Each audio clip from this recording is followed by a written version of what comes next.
Hello, this is Ever, one half of New Entry Wrestling Podcast, with my co-host Ian. I'm here today with Wade Simmons. Thank you so much for joining me, Wade. What's good? What's happening with you? Hey, nothing much, man. Thank you so much for joining us. Tell the people a little bit about yourself, like a little bio. So Wade Simmons, 30 years old. I am an independent filmmaker, also funeral service worker, and I'm currently training for pro wrestling. Nice. So, how did that all like? How did those three come together? Like, what's the story of like?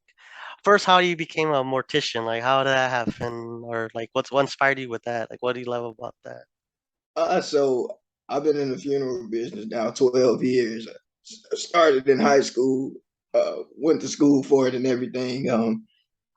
I think it kind of started from like when I was a kid. I don't tell the story to too many people, but when I was a child, we took a trip to Kansas City. Mm. And I literally almost drowned and had like some like kind of like a weird out of body experience or whatever, Oh wow. kind of weird, but I mean it wasn't creepy or nothing. It was pretty cool, but I have a vague memory of it, but I think that kind of made me more aware of death at a young age. So it didn't scare me or anything like that. It just kind of gave me the inspiration to want to get in the funeral business. Yep. Oh, that's cool, man.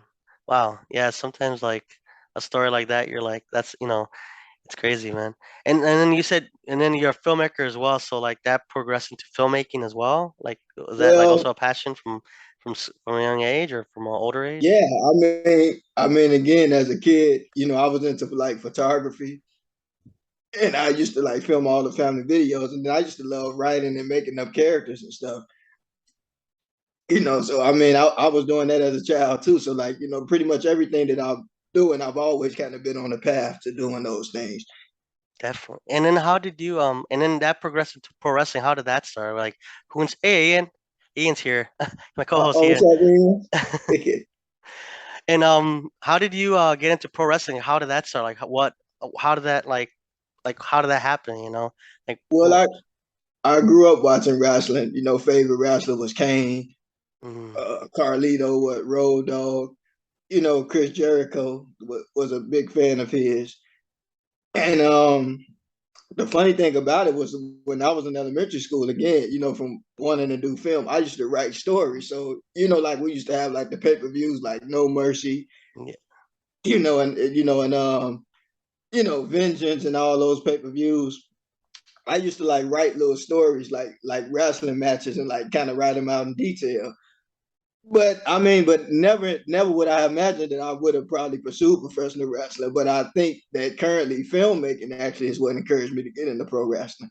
oh nice. 'Cause I was thinking about like making a documentary about pro wrestling, so I reached out to Steve Boss, and I talked to Steve, and I talked to him about like how I used to wrestle in high school. So when I went, I got a chance to meet him and some of the other wrestlers, and then next thing Steve like, when are you gonna start? I'm like, I guess I'll start next week. Yep, You're talking about Steve Boss from Chicago Style Wrestling, right? CCW. Oh, the nice, DOG, yep, the one and only. nice. So he literally just told you like, hey, you ready to train? You're like, let's Well, go. well, yeah, because again, I did, do a little amateur wrestling in high school, freshman and sophomore year. I quit the team freshman year, but I went back and finished. No, that wasn't sophomore; it was senior year. But I stayed the whole season, and man, I had a blast, man. But but again, just kind of meeting Steve Boss, and then the same day I met Steve Boss, like I met some of the other wrestlers, like Mario, Levi, AJ, I got a chance to meet Sky and Axel and Chris Miller and Moondog, and I don't want to get to calling everybody name, but so far everybody's been nice. I don't want to leave nobody out. You know what I'm saying? I love them all. Yeah, definitely. Hey, and you also have experience with Steve Boss, right? Like you also have like your own experience. Yeah. Yeah, I was trained by Steve Boss a few years ago. I think back in like 2011 or 12. Oh, Uh, not yet. So you came around the same time as Sky, right? Sky Blue? No, I think she was after, I think way after me. you were Okay. with when did you say you were with what was her name? Cora Jade? No, you weren't with Cora Jade. Who was that person you said you started with? Oh, Scarlett. You started with Scarlett. Nah, Scott, Scarlett was the class before me. Oh, okay. So but yeah, she was the before me, and but yeah, I trained with Chris Miller, Colin Smith, uh Angel, who was known by Nice. Archangel, Ricky the janitor, rest in who peace. fortunately, yeah, who just passed away. So that was, Man. and I think with Matt Vine, he showed up maybe 8 months later. It could have been a Okay, yeah. year later. Yeah. Um I don't know what his Deron Banks. We were in the same class. We also started together at the Windy City, but at that Nice. time he started in the last year of Windy Chicago, no, the Windy City Pro Wrestling, and then I showed up.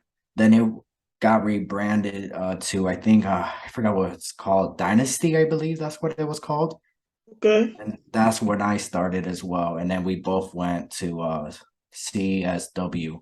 I also got trained with Chris Logan as well, and he was also Nice. my trainer. Damian Tyler, Marshall. I mean, not Marshall. Martel. Shay. Marche Okay. Rockets. He was part of that. He showed up once or twice, Yeah. just to say what's up. Never really got trained by him until I got to CSW. Nice. Yeah, man. CSW is awesome, man. I love it. I mean, I can't always get there like I want to because of life situations and work and being an independent filmmaker, then working in the funeral home and then trying to get other stuff done. But I love it though, man. Anytime I can get there, I'm out there. Yeah, you get the best training there. I'm not gonna lie. The only thing I do hate is the parking there. Oh, okay. Yeah, I know what you mean. Yeah, that's the only bad thing about that place is the parking. But everything else, the people, don't get me wrong, I met some people, some jerks down the line, but Yeah, other than that, majority, like 99% of the people that you train with are really cool and friendly yeah. and stuff like that. And And I it's mean, easier because it's easier, and that's how you get the best training. Because all it takes is one person to ruin the whole training thing, and yeah, to not get the full experience. Because there's always that one person thinks like, oh, I'm gonna be the next guy, and it's like we all had that same goal, so why yeah. not just help each other out?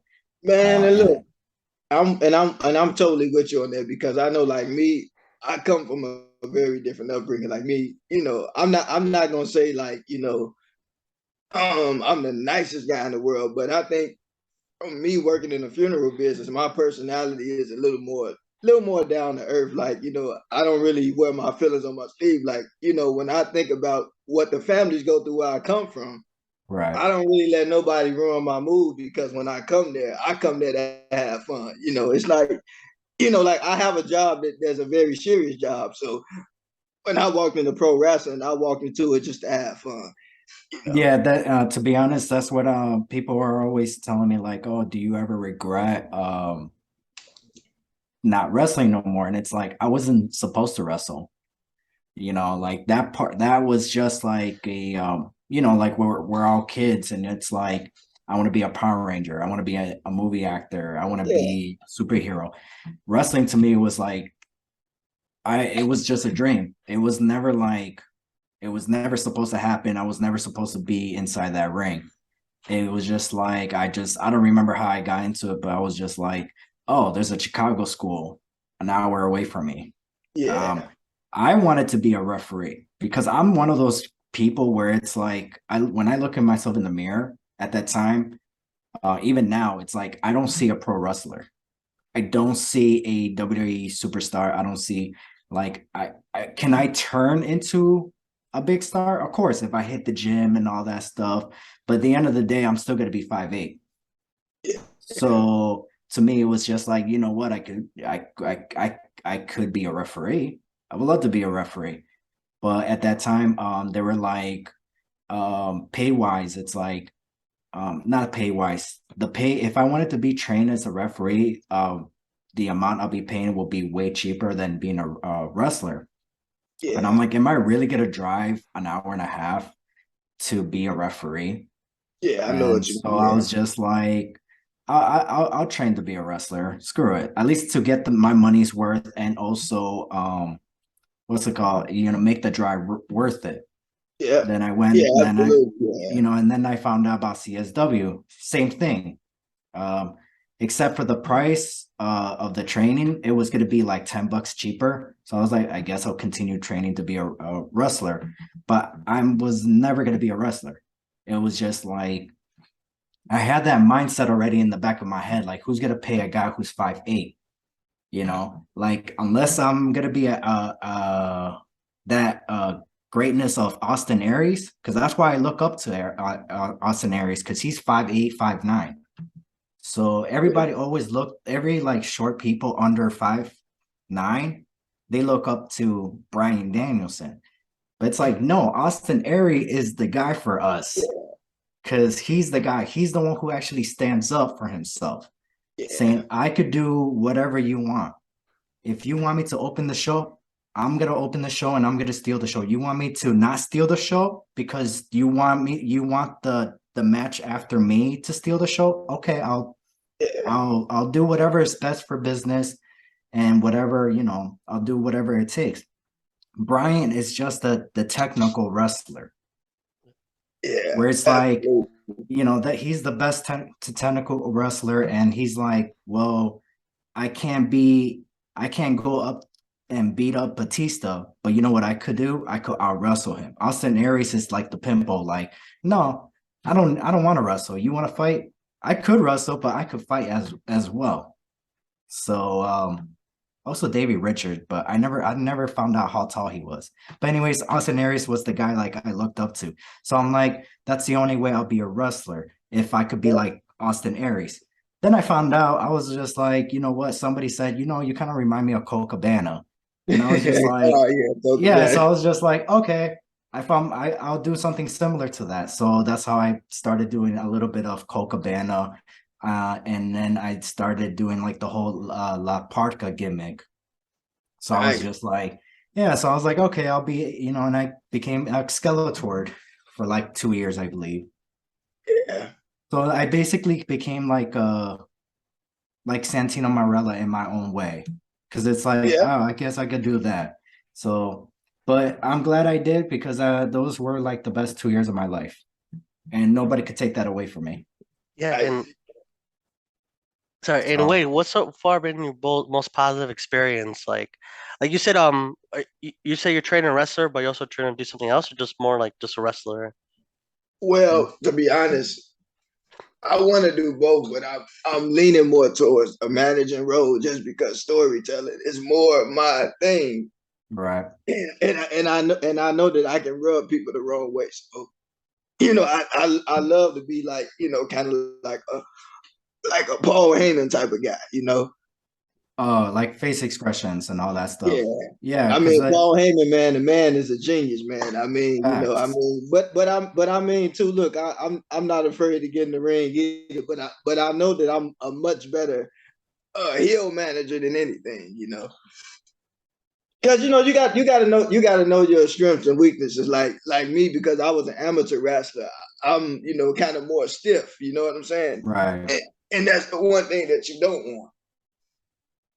Yeah, And then it's also works best for you because because not a lot of people can admit that. There's some people where it's like they're so good on the mic, but when it comes to the ring, I'm not saying you're a bad wrestler or anything, but there's some people where it's like if you're better on the mic than in the ring, then just stick to the mic, stick to what's Yeah, best for you, stick what's gonna get you more bookings, and yeah, that's what you want. If you're not getting booked for what you're doing in the ring, but what you're doing on the mic yeah. is getting you booking, well, that's where you go with. It's basically And like saying go where the money's at. yeah, and that's So true because, like, I mean, with anything that you do, like, not just pro wrestling. I mean, you look at it like I'm an independent filmmaker, producing, all right. writing is more my specialty. Now, when it comes to directing, I hate directing, but I would rather do what I'm comfortable with. Same thing in the funeral business. I mean, you can do services, you can meet with families, you can do embalming, you can do restorative arts, but you stick to where you are an expert in. I Right, mean, there are exactly. some people that's well-rounded with everything. Some people can manage, some people can wrestle, some people can do both. But you got to go with what works for you. Exactly. But like I said, I give you props on that because it's like you could actually admit that where it's like, this is what I'm good at and this is why I feel like I should Oh stick yeah, with. There's some I'm people where it's super like, stiff, nah, man. I yeah, mean, I'm super stiff. I'm willing to admit it. Sometimes you work through things, but I feel like just being human nature. You got to do what comes natural to you. that's true. So like, Um, what's your gimmick? Like, what's your character? Like, are you combining all your jobs into like your gimmick, or is it more like what's your like? Absolutely. So, again, I'm the $1 million mortician and I'm on the mission. When I step I in the like ring, ain't that. no intermission. Yeah, that. Damn, you could have been my manager back then. I was basically He'll a do it, man. skeleton. I was basically a skeleton. You should have been my manager.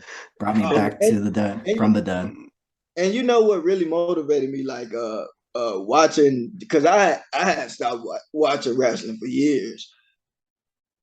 And one day I was at my cousin's house and I was looking at Roman Reigns. I think they were like in Madison Square Garden, and I was listening to him Mm. like, whoop, and I was looking at like his confidence, and Paul Heyman was with him, and I'm like, I kind of like that. And then I look at like now like Bray Wyatt and like how creative he is. Like, I would love to bring something like that to wrestling, like not necessarily the creepy guy, but kind of like the businessman. Right.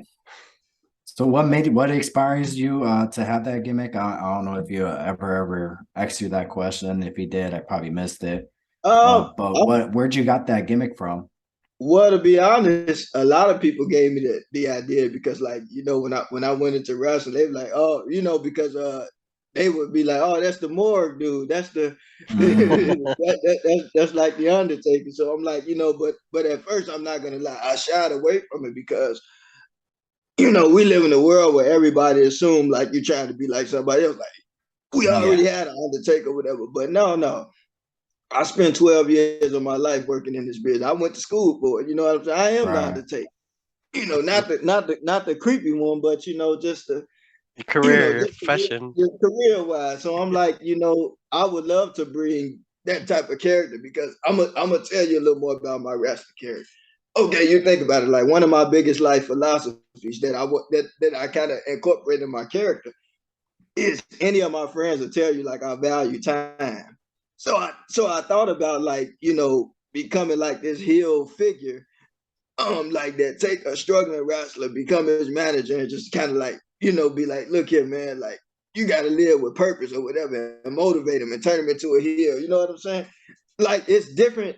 It's like different things you can bring to the table. Like it don't have to be what's already been done. Like like you look at Bray Wyatt. Like I mean, like he took himself and just kind of just turned into a creative genius with his character. Like, I mean, like you look at the wife, I mean, like they had the beards, they wore the mask. Like, I mean, it's like you can take your character and you can, turn it into something positive, or I mean, even being a heel, I mean, you can still have a positive gimmick. You just Mm. you just kind of have to, make it to where the people will boo you. But I mean, but I feel like the people will let you know what they like, and they kind of help you develop your character along the way because you can plan it out, but it becomes its own thing.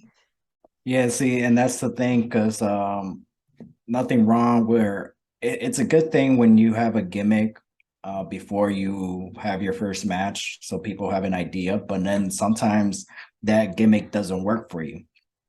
So Yep. sometimes it's to go and just be a plain wrestler and trying to find your gimmick, what works best for you. Because if you just go in there and it flops, right? People are going to continue using that gimmick, until some reaction happens, and they Yeah. don't want to drop it because they're so committed to it. But Yeah. there's nothing And wrong with gimmick changes and all that. Even Ricky the janitor, he had like five different gimmicks, and he was booked almost everywhere here in Chicago and in Illinois, Indiana, Wisconsin, because he had so much gimmicks. So nothing's wrong with having like yeah. more than one gimmick, And also, if this gimmick doesn't work for you, if you've been booked on the same company and not anywhere else, it's time for a new gimmick change. Yeah. So And I feel like, I'm kind of with you on that. And that's why, like I said, I really respect Bray Wyatt because, like, I mean, he had Husky Harry. right. Things kind of went another way. He came back. But He he knew Husky Harris wasn't gonna be the next John Cena, the next Stone Cold Steve Austin, the next villain. He knew that wasn't gonna be it. He just knew this is a starting point. Yep. But then he turned around and became Bray Wyatt. Then he brought the Fiend, and Right. then he took the Fiend, and then he did like the Firefly Funhouse, kind of like the Blues Clues thing. But what did he do? He incorporated his characters that he already had, like Husky Harry, like the pig Huskies. Right. I mean, he followed the buzzard. He had Mercy the buzzard. I mean, Sister Abigail's kids, the witch Abigail. So I'm just saying, like, what I like about him, he took what he been through and maybe some failures and turned it into a whole big story. Right. And then Vince ruined it. The man is a creative genius, man. I mean, Facts. awesome. That's true. And So then what's Vince McMahon ruined everything for him. so what's been like the hardest part of training for you? Like with training for your like you say debut, right? So you haven't debuted yet. So what's been the hardest part for you for like training? Well, so for me, because like I say, I'm busy with filmmaking and then I'm, doing some things with the funeral business. But I mean, just, kind of getting there consistently because I mean, you got to be there, you got to show up. And, of course, pro wrestling is just like the funeral business. Then there's one instance that the more you get booked, like it can take over your life, man. Because I know like some of the other guys, like Chris Miller and Axel and Mario and and Hans and all those guys and even Levi, like they get booked a lot. So like almost every week, sometimes they may be doing 2 or 3 shows a week. And then you think about it, most shows are on the weekend. I mean, Right. the funerals, most times funeral homes are busy on the weekend. So it's not necessarily a conflict of interest, but it's just I'm trying to find a way to kind of intertwine the two together. Yeah. Right. And who's been your most favorite person to work with so far? Like, did you start with a certain person that we know, like a certain wrestler that's out there now? I know I think. Well, when I first started, I think she's doing very well now. But I know, like when I first started, it was me, a friend of mine named Jalen, and there was a guy named Michael. I think he goes by Gonzo now. And then Bombshell Shelly. I mean, the girl is killing the game right now. Like she started with us too, but I mean, and now they out there doing their thing, shining and grinding, man. And I'm proud of them. But I mean, I watched them put in the work. Like I said, I'm not always able to get there like I want to, but to be able to see what they're doing like that's just very motivating. Because like I know Shelly, she did a show in Florida, like she's been taking off since she made her debut. Like I mean, she's killing it right now. Yeah, she is. She's fun as hell. I joined the wrong class. That's all I gotta say about that. So what's your ultimate goal like in pro wrestling? Like do you have dreams to go to like AEW or Impact or who you like doesn't? I know. I mean, I'm very open minded. No, hold on. Let me ask you this question. Let me ask you because he asked that question wrong. Because obviously that's everybody's goal to go with Impact AEW. Duh. No, I'm gonna be a pro wrestler so I could work at Blockbuster. That's why they want. No. Okay. WWE, NXT, Impact, New Japan, AEW, NWA. They all gave you a 3-year contract, same pay, same hours, days, whatever, booking fees, same money, same benefits, and all that. Which contract are you taking? Since Triple H is supposedly running WWE, I probably would give it a shot. All right. What if Vince was still taking over? I'll take AEW for 500. There you go. There you go. I would have gone with Impact Wrestling. Yeah, he's an Impact guy. I have a little trivia for you. But I mean, that's not to take a shot at neither promotion. I think they both have pros and cons, and I mean that's why I said same pay, same everything, because obviously the ones that are going to offer the most money is going to be WWE and AEW. That's no secret. But if everything was the same from 100,000 to a million, who are you taking? And you know Uh, what's funny? Like I literally had a dream that me and a friend of mine were in the office talking to Triple H. Right? That's crazy. yeah, Yeah, man. But I mean, dreams do come true. You know, if it's meant to be, God willing, then hey, like I said, I'm open for anything. You know, like I said, one thing about me, I learned very on that sometimes with life, you make a plan and they go out the window. So, I'm like water, I go with the flow. yeah. I had a dream of Stephanie McMahon once, but I'm pretty sure mine ended differently. Anyways, Well, I mean, as long as there's life, man, there's still a chance that it can happen, man. So you never know because I look at it like this. I was a very big Carlito fan as a kid, and I actually got a chance to watch him wrestle in person at my own promotion. You know what I'm saying? right. I mean, I'm not a very big guy that idolizes people or nothing, but I'm just saying that anything is possible. You know. Yeah, I even refed my first match. I refed the whole entire show. It was the same show. It was Samurai Del Sol, um, who's what was he formerly known in WWE? Kalisto? Kalisto, yeah. At Kalisto. least And then I also refed Scotty 2 Hotty versus Raven, Val Venus versus Chris Masters. Yeah, so that was very nice. like mind I blowing for remember. I me. remember Val Venus. Hello, ladies. Yeah. I remember. Oh, ladies. He should come back to the WWE. Hey, wait, I got a little trivia for you. It's called this or that. Okay, whenever you're, would you rather wrestle at the Tokyo Dome or Madison Square Garden? Madison Square Garden because I love New York. Nice. Would you rather tag team with Edge or Chris Jericho? Chris Jericho, that's my guy. Cool. Would you rather manage John Cena or Rey Mysterio? Oh man, you know what? John Cena, my guy, but Rey Mysterio, I gotta look out for the little guys, man. I Facts. I take I Rey get you. Mysterio. I get you. And would you rather wrestle in Canada or the UK? I know. Well, I like the UK, but I like Canada too. So I'll take Canada. Perfect. Yeah, that's this or that. Ian, you have any this or that for him? No, I don't. I really don't. I do. Yeah. Uh, this or that. Let's see. You did what you do. Management? All right. You picked you did management? I wasn't paying attention. I Yeah, zoned I said out. would you Anyways, who would you want to manage? This or that? Brock Lesnar or Edge?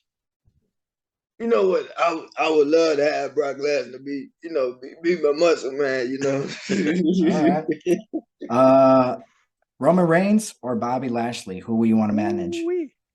Oh man, you know what?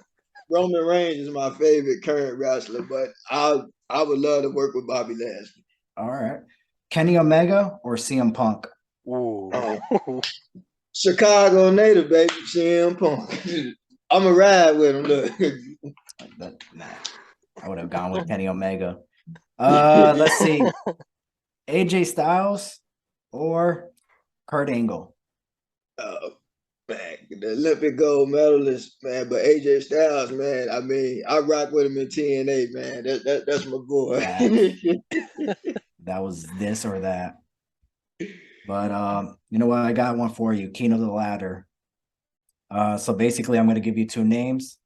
You're going to pick one. The one that you pick is going to go on to the next round, and then basically you're just going to keep picking the name until the last one is going to be the King of the Ladder. If that makes sense. Gotcha. All right. Kurt Angle versus Bret Hart.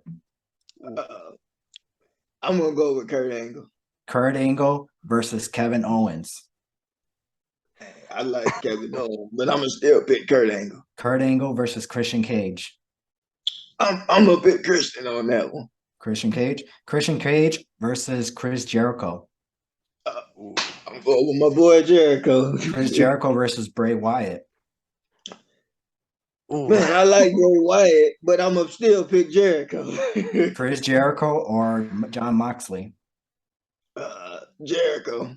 Chris Jericho or Bray Wyatt? I got confused. Man, because I was gonna say John Moxley and then MJF. There you go. Oh man. Oh, I'm sorry, Jericho, but MJF, I got to pick MJF on that one. MJF or the Tribal Chief Roman Reigns. Man, I'm gonna have to go with the Tribal Chief on that one. There you go. That's the king of the ladder, Roman Reigns. But technically, Chris Jericho was up there the longest. Yeah, but I got to get a seat at the table with Roman Reigns, man. So, Did you see Crown Jewel? I didn't see all of it. I mean, I'm still at work, so I only saw like clippings of it. Oh yeah, we're not gonna ruin it for you. No spoilers there. Well, it's okay. I mean, it's wrestling. Yeah. I love it either way. So for Chicago CSW, right? What's been your favorite show so far with them? Like a show you wrestled at or you went to? What was your favorite show like so far? So my favorite show was like when they had Megan Bain versus Billy Starks, and it was like another two wrestlers. It was other two wrestlers in the match, but I know Megan Bain and Billy Starks was in the match. It was like a fatal four-way, but they all did a tremendous job. Nice. Yeah, my first match for CSW, I don't remember much, but I remember the main event was the Strangler Diego Carleone versus Steve Boz, and it ended in no disqualification. But then I went back the second show. I don't know how many months after. It could have been the next show. It could have been months later. It could have been a year later. To be honest, I don't really remember. The main event was Steve Boz versus Willie Richardson, and they went like 30 minutes, and it was like one of the best match I ever seen in my entire life. And the only bad thing is it's like I can't find the video. Yeah, you know what? Like, he's been inducted in the CSW Hall of Fame. Willie the Bomb Richardson. Willie the Bomb Richardson's gonna be inducted to the Hall of Fame for CSW. So nice. Can't wait, man. God willing, that's the finale. I'll be there. That's the November 18th show, right? Yeah. He was on our he was a host. Hopefully we can have him back on the show later on. Oh man, that'd be awesome. Facts. But we're gonna try to wrap this meeting up because we're almost out of time. So any more questions you want to ask Wayne before we head out, Ever? Oh yeah, what's your like best contact where people can find you, or if anything about your filmmaking or your videos, or do you have like a Instagram or Twitter that you can follow you? Well, yeah, I try to stay away from Twitter, but I mean, yeah, but social media. I'm on Instagram, Wade Jedi 99. You can also find me on Facebook, Wade Simmons. I mean, not a hard guy to find. And then on Vimeo, you can find some of my work on Wade Filmmaker 37s on Vimeo. So Wade Filmmaker 777 on Vimeo. We'll put your link down in the bio. You just gotta send it to us.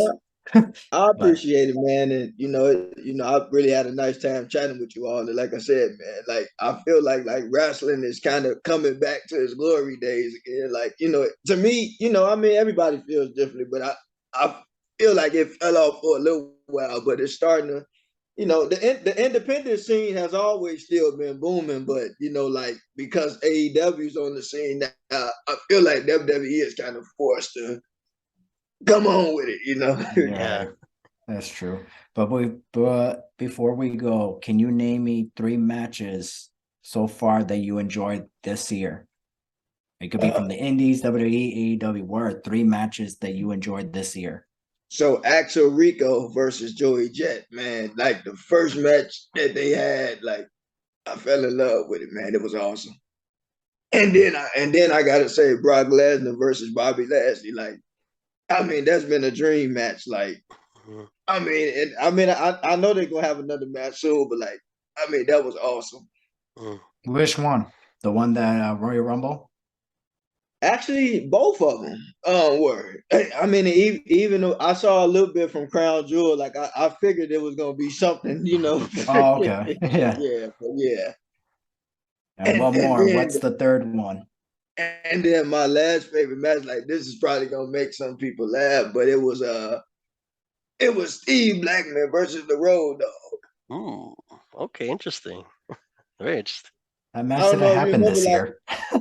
no, Uh, oh, you said this year, yeah. I went, I man, I went all the way back. I mean, You but I did. mean that didn't happen this year, but I mean to You me probably that's my watched it this year.